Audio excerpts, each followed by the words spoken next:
శుభం భూయాత్. జనవరి 18 నుంచి 24 వరకు తులారాశి వారి వార ఫలితాలు ఎలా ఉన్నాయో ఇప్పుడు చూద్దాం.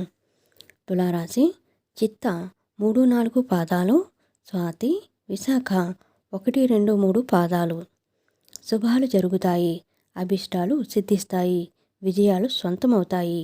మీ వల్ల కొందరికి మేలు జరుగుతుంది, వ్యాపారం విస్తరిస్తుంది, ఆర్థిక ఫలితాలు బాగుంటాయి, లాభాలను గడిస్తారు. ముఖ్య నిర్ణయాలకు తగిన సమయం, ఆశయాలు నెరవేరుతాయి. మొత్తంగా ప్రశాంతమైన జీవనం గడుపుతారు. కనకదార స్తోత్రాన్ని పఠించండి. శుభకార్య ప్రయత్నాలు ఫలిస్తాయి. దూర ప్రయాణాలు వాయిదా వేసుకోవడం మంచిది. వివాదాలకు దూరంగా ఉంటారు.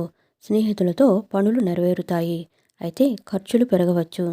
ఆరోగ్యంగా ఉంటారు. సహోద్యోగుల సహకారం లభిస్తుంది. పై అధికారులతో స్నేహంగా ఉంటారు. నలుగురిలో గుర్తింపు లభిస్తుంది. కుటుంబ పెద్దల సహకారం లభిస్తుంది. వ్యాపారం లాభసాటిగా కొనసాగుతుంది. వినాయకుడి ఆలయాన్ని సందర్శించండి.